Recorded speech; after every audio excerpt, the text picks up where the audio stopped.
If you call yourself a Christian, if you believe you are living in the last days, then what you're about to hear may disturb you. Not because it's extreme, not because it's unbiblical, but because you may already believe it. The Bible warns that in the final days, the greatest danger would not be persecution. It would be deception. And the most powerful deception will not come dressed as evil. It will come dressed as truth. Scripture tells us something shocking about the end times. It does not say most believers will reject God. It does not say they will openly rebel. It says they will be deceived. And deception only works when the lie sounds safe, reasonable, even biblical. What I'm about to share is not a theory. It's not speculation. It's a warning written for those who believe they are already secure. Stay with me, because the lie we're about to uncover is the one most believers will accept without resistance. When Christians think about end-time deception, they usually imagine something obvious. False Christs, open persecution, blatant evil. But the Bible paints a very different picture. It warns that the final deception will be so convincing that, wait, if it were possible, even the faithful would be misled. That means this lie will not ask you to abandon Jesus. It will not ask you to deny the Bible. It will not ask you to stop calling yourself a believer. Instead, it will gently reshape how you believe. This lie sounds comforting. It tells you, you are safe. You don't need to worry. You don't need to prepare too seriously. God understands. God is patient. God would never require something difficult at the end. It removes urgency. It removes watchfulness. It replaces preparation with reassurance. And that is exactly why it is so dangerous. Most believers do not reject truth because they hate it. They reject truth because it feels unnecessary. This lie tells Christians they can be ready for the end, without changing anything now. No deep self-examination, no uncomfortable obedience, no serious separation from the world. It promises heaven without a narrow path. And millions gladly accept it, because it feels like peace. Here is the first sign that this lie is working, when believers stop watching and start assuming. Assuming there will be more time. Assuming there will be clearer signs later. Assuming they will get serious when things become obvious. But Scripture never says the end catches people unprepared because it was loud. It says it comes as a thief, quiet, sudden, unexpected. In the next part, we're going to look at how this lie slowly separates faith from obedience, why it thrives inside churches, and how sincere believers defend it using the Bible itself. And most importantly, we will see why accepting this lie makes people believe they are ready, right before the final test proves they are not. Because the most dangerous lie at the end of time is the one that tells you there is nothing to fear. Before we expose the lie itself, you need to understand how it works. Because this deception does not attack belief. It attacks obedience, quietly. And once obedience is gone, faith becomes nothing more than words. The greatest end times lie does not say, God is not real. Jesus is not Lord. The Bible is false. No.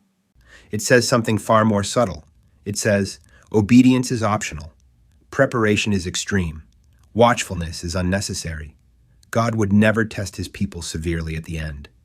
And little by little, faith is redefined as belief without action. This lie creates a version of Christianity with no cost, a faith that requires no sacrifice, a gospel with no narrow path, a salvation that never disrupts comfort. Believers still pray, they still worship, they still speak about Jesus, but they are no longer being trained for crisis. They are being reassured instead. This is where the deception becomes powerful, because the lie does not reject Scripture, it selects Scripture. It emphasizes mercy while ignoring accountability. It repeats promises while silencing warnings. It quotes grace, but avoids endurance. And when anyone calls for deeper obedience, deeper separation, deeper readiness, they are labeled fearful, legalistic, or unbalanced. The lie teaches believers to distrust urgency. Here is the second sign that deception is working. When warnings make believers uncomfortable, but reassurance makes them feel spiritual. When sermons about love are celebrated, but sermons about readiness are avoided. when preparation is mocked and watchfulness is dismissed. This is not peace. This is sedation. The Bible never portrays the final generation as spiritually relaxed. It portrays them as watchful, sober-minded, alert, prepared to stand when standing is costly. But this lie tells believers they will be ready automatically, that when the final test arrives, God will somehow intervene to make obedience easy. History proves the opposite. God prepares his people before the crisis, not during it. Let me ask you something, honestly. Has your faith made you more watchful or more comfortable, more alert or more relaxed? If the end were to arrive sooner than expected, would your current spiritual life sustain you, or are you trusting that it will somehow be enough? In the next part, we will name the lie directly. We will expose why it becomes almost universal at the end of time, why it feels loving but leads to unpreparedness, and why rejecting it will cost you approval, even from other believers. Because the final deception does not tell people to leave the truth. It convinces them they already have it. Up to this point, we've seen how the deception works, why it feels safe, and why so many sincere believers embrace it. Now, it's time to name it. Not emotionally, not dramatically, but clearly. Because clarity is the enemy of deception. The biggest end times lie most believers will accept is this: that they will be ready for the final crisis without intentional preparation. That when the moment comes, faith will somehow rise automatically.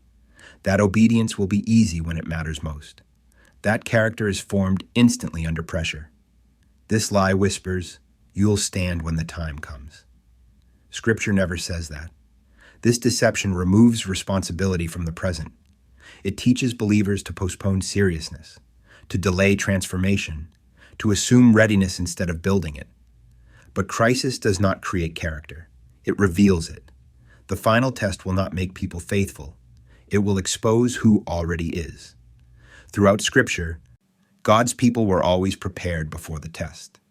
Noah did not learn obedience when the rain started. The virgins did not buy oil after the door closed. Faith was proven long before the moment of decision. Yet this lie convinces believers that the end will be different, that somehow the last generation will be exempt from preparation. That assumption is fatal. Here's why most people cling to this deception. Because rejecting it is uncomfortable. It demands urgency, self-examination, discipline, change. It removes excuses, and it may place you at odds with believers who prefer reassurance over readiness. But truth has always been costly. So let me ask you plainly, are you preparing or assuming? Are you training your faith for pressure, or trusting that pressure will train you? If the final test came sooner than expected, would your current walk sustain obedience? Or are you relying on a future strength you have never practiced? This is not a call to fear. It is a call to seriousness. The end times lie offers comfort now at the cost of readiness later. Truth offers discomfort now so you can stand later. Only one of those paths leads through the final crisis. Deception does not look like rebellion. It looks like safety. It sounds like reassurance. It feels like peace. But true peace is found not in assuming readiness, but in preparing for it. Choose wisely. Most believers are not lost because they chose evil. They are lost because they delayed obedience. They believed there would be more time, more warnings, more clarity, a moment when everything would suddenly make sense and demand action. But the end does not arrive with explanations. It arrives with decisions. And by the time the final crisis comes, decisions are no longer being formed. They are being revealed. This is what makes the greatest end times lie so effective. It convinces people that transformation can happen instantly, under pressure, without preparation. That faith can be improvised. That loyalty will appear when it is required most. But loyalty is never spontaneous. It is trained. Every small compromise accepted today becomes weakness tomorrow. Every delay in obedience becomes resistance later. Every assumption of safety dulls the spiritual senses just enough to make deception feel normal. That is why Scripture describes the last days as a separation, not between believers and unbelievers, but between those who prepared and those who assumed. Both groups believed. Both groups worshiped. Both groups were confident, but only one group was ready. The most sobering truth is this: many will be shocked, not because they rejected God, but because they were certain they never could. They will say they believed. They will say they followed. They will say they never imagined being unprepared, and that shock will be their final awakening. This is not a message of fear. It is a message of mercy, because awareness still means time. Conviction still means opportunity. Truth still invites change. But comfort is a dangerous place to rest when the end is near. If your faith has made you calmer, but not more watchful, more confident, but not more obedient, more assured, but not more transformed, then this warning was meant for you.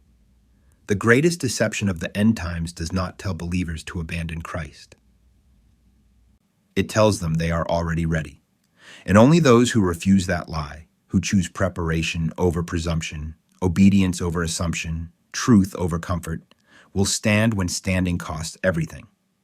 The time is shorter than most believe, and readiness is never accidental.